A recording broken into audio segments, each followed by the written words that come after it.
Good morning, everybody. It's Tuesday, 6:45 a.m., September 15th. The first thing I wanted to open up with today is the white paper that ARK Invest wrote, Bitcoin, a novel economic institution.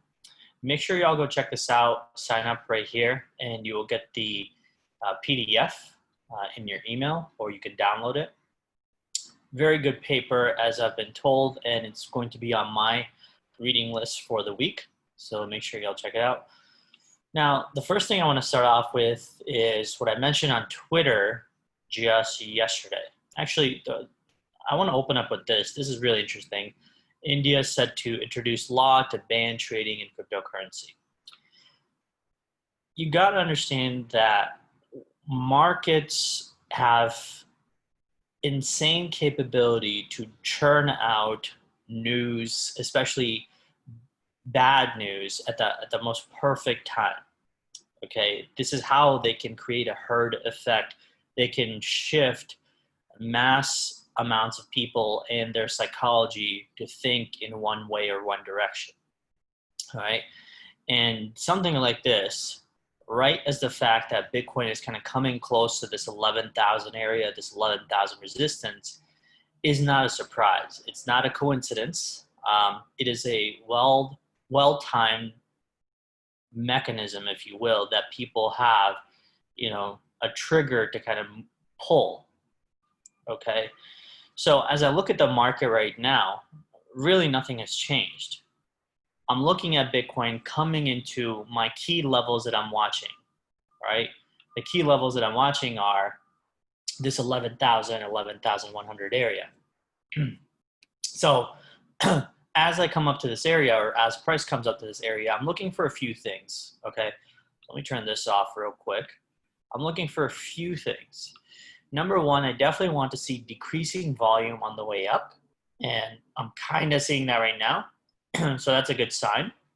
And as we see decreasing volume, you kind of want to see increasing volume as price starts rolling over, okay?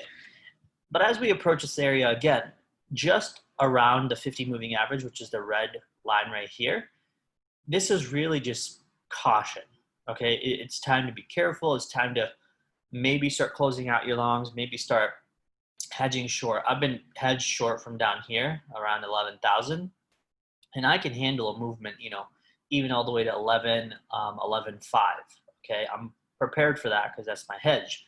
Because generally, I'm still spot long in Bitcoin and spot long in many other altcoins. So as we come up to this area, I think there's two options.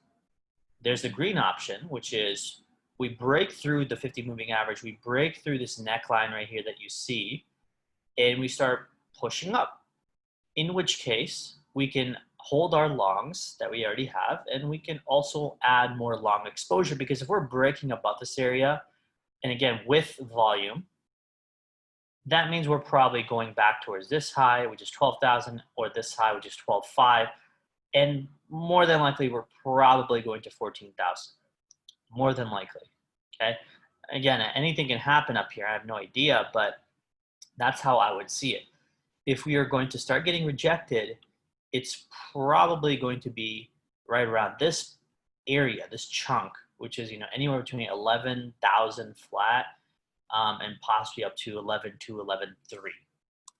Okay, so that's what I have my eye on. And then of course, I already talked about the bearish scenario, which is if we start seeing price roll over like this, right around that 11,000, 11,300 area, then we can expect a potential drop. At the very least, we're going to take out these lows. I'll tell you right now, if we start rolling over back down again, I'm fairly confident we're going to take out these lows, and then we're going to start heading towards my targets, which are $9,450, $9,100, and $8,800. I'm more confident that we'll land around these two targets than I am thinking that we're just going to hit 9,450 and then bounce back. I think there's lesser chance of hitting 9,450 or this target right here, which is 8,200, which is a key SR level, going back all the way over here. As you can see, that was support right there, turned into resistance, again, support. And so I'm thinking if we break down, I think we're going to bounce from 200 moving average or the yearly VWAP, not all the way down here. But chances are it's possible that we wick into this area. I just don't think that the chances are that high. So you have levels to look out for below. Okay. Again, as per our Shepherd indicator, which again, you can go to our website right here, thealphatrades.com, go to the products page. All right. You can join our Advantage membership, which will give you 30% off on the Shepherd indicator, or you could just buy the indicator separately, which at present moment, okay, is showing us that we are approaching this band, this moving average band of resistance. If we hit this area, this is the perfect area to come from the bottom side up, hit it as resistance and roll over. That's effectively how moving averages work. They're averages of price trailing, and they're trying to show you that if price stays above the traditional moving averages, like the 20 to 50, 128, 200 moving average, price is generally bullish. Once price starts breaching those moving averages, well, then it's time to be concerned, especially if you start approaching the moving average from the bottom side up and you start rejecting it, well, then it's basically as good as a horizontal resistance level, okay? So this indicator is kind of telling us that this is not an area that you want to be long in. In fact, you want to maybe start hedging, okay? If you want this indicator for yourself to utilize, again, go to our website. You can buy it right here, Shepherd indicator, all right? And the Advantage membership is also $97 per month, and it gives you access to all these locked channels, as you can see right here. DeFi trading, we're a very active community in the DeFi space. We trade a lot of DeFi tokens. A lot of information gets passed back and forth. Very active in the news and information section about what's happening with different altcoins. And then traditional altcoins as well. We trade a ton of them. So make sure y'all check it out. If you do want to join our Advantage membership. Again, all the locked channels are for Advantage members. And then of course we have the equity side, right? So let's go compare what's happening the Bitcoin market to the stock market, okay? So the first thing that I want to do is check out this. So I put this on my Twitter just yesterday, okay? I was talking about, at present moment in the S&P 500, the best thing that you want to do is probably be a little bit more careful with your capital. Meaning you want to be cautiously bullish, but you don't want to be aggressively long in your positions. I think at the very least, you need to start considering, either taking profit, either, I don't know, maybe not having so much long exposure. And I definitely don't think that this is an area that you want to be long in. I'll tell you why. First things first, we're definitely seeing a bearish divergence, right? You guys are well aware that higher highs right there in price, and then of course lower highs right there in oscillator, the RSI. Same thing we're seeing right now, higher highs, lower high right there, okay? Now it's possible that, around this area, I don't know what's gonna happen, okay? Maybe we chop around here, maybe we push back up.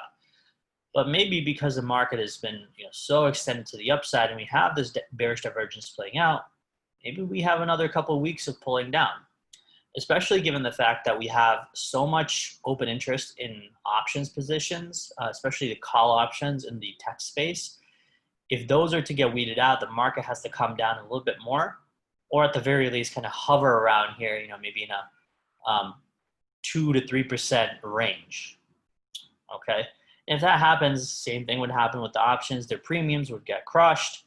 A lot of people would pretty much lose their money. And I think that's where we are in terms of the stage in the market, where I believe that there might be some profit taking happening. And I think for that to happen, you either move the market sideways or you start slowly grinding it down. So I think the same goes for Bitcoin, where, I'm thinking that at the very least, I'm thinking that this was at least a local top, okay? As we come up, towards this area, maybe we start rolling over, we might need to head down a little bit more. maybe we head down to 94.50, which is that first marker I showed you, which is a June monthly open. Maybe we head down further to 9,000 or 8,800 or something. And then, from here around October, November, December time, maybe we start heading back up. Those are my thoughts right now on Bitcoin. And of course, as we look at the stock market with, of course, looking at Bitcoin in the same manner, I would probably say most of the altcoin space is going to do the same thing. Now, there are, of course, projects out there within the DeFi space that have been moving on their own, up and down, and they're actually gaining significant percentage margins versus Bitcoin just kind of moving up a couple $100, maybe 2 or 3% here and there. There's DeFi coins that our community is discussing, which have been moving maybe 30, 40% in a day, sometimes 400 or 500% in a couple of weeks. And so that's been really great. But the caveat to that is, I think if Bitcoin starts rolling back over, I think those altcoins are not going to be immune to the drawdown. I think pretty much everything will, shit the bed, if you will, if Bitcoin starts pulling down. Now, of course, if Bitcoin starts pulling down, I would probably expect the same for the stock market. So if we look at the S&P 500 futures right here, I'm not really seeing that many signs of weakness just yet. In fact, we actually broke out of this trend line just overnight. So I'm looking at this market thinking, okay, maybe we might create a range or something right here. It's not necessary that we have to break down right away. Maybe we might create a range right here, and maybe we might start heading down after that. If that's the case, again, that bodes well for Bitcoin, and we might push up a little bit higher. But at present moment, it doesn't look like, the ES at least is ready to just start breaking down right away. Okay. And then, of course, compare that to the dollar. The dollar is about to come into a very key support area, the S1 level.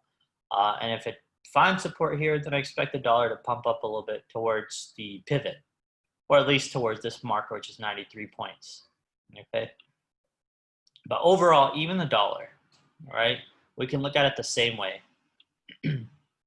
Creating a large, range, a large base. And there's nothing too terrible about this range. Nothing in terms of a breakout or a breakdown that has happened. But personally, the way I look at it is, if we look at this current marker of the pivot, if we bounce off this area, then we should be reaching back towards the R1. And again, this is on the daily chart. So if that's the case, well, you know very well that the stock market will have a further pull down, and so will Bitcoin if the DXY starts popping up. You guys have heard me talk about this correlation quite a bit. DXY down, and stocks and gold and Bitcoin goes up. DXY up, and then everything else goes down. It's very simple, okay? So last thing I want to talk about is Ethereum and maybe some other altcoins. Again, with ETH, I'm not really seeing a whole lot of strength right here. And the thing about Ethereum is, when Bitcoin is actually really bullish, or when ETH is much more bullish before Bitcoin, that means the market overall is about to have some good money flows put in, and the market overall is bullish.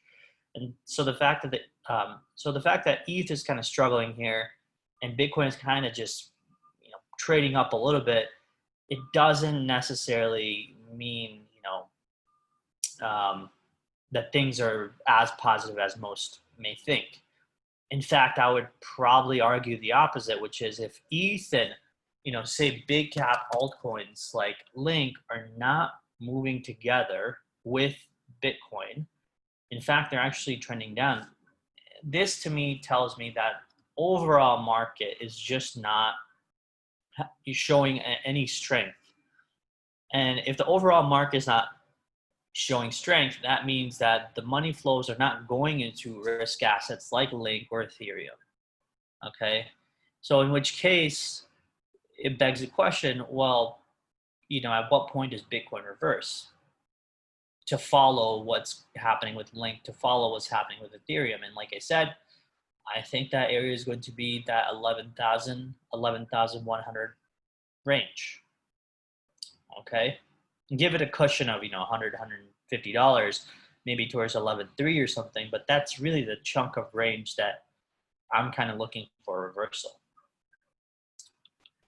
On the daily chart, I mean, we still have not hit oversold, you know, oversold on the daily, and I'm still kind of looking for that. So we'll see. We'll see how it goes. We are sort of piercing out of this descending trend line on the RSI. So that's slightly positive sign. You know, usually, I mean, when I see something like that, I'm thinking, okay, well, maybe there's more of a breakout to happen. You can even move this somewhat like this to 2 local areas. So we're coming right near that resistance, you know, as you can see. And so breaking out from that, I mean, we should, again, temporarily be looking for higher prices, right? So that's exactly what we're doing. We're looking for upside, you know, just slightly higher, $100, $150 from where we are right now. And then we'll see. We'll see what happens, okay? But again, we have to make sure that the stock market is following through to the downside and the DXY is pushing up.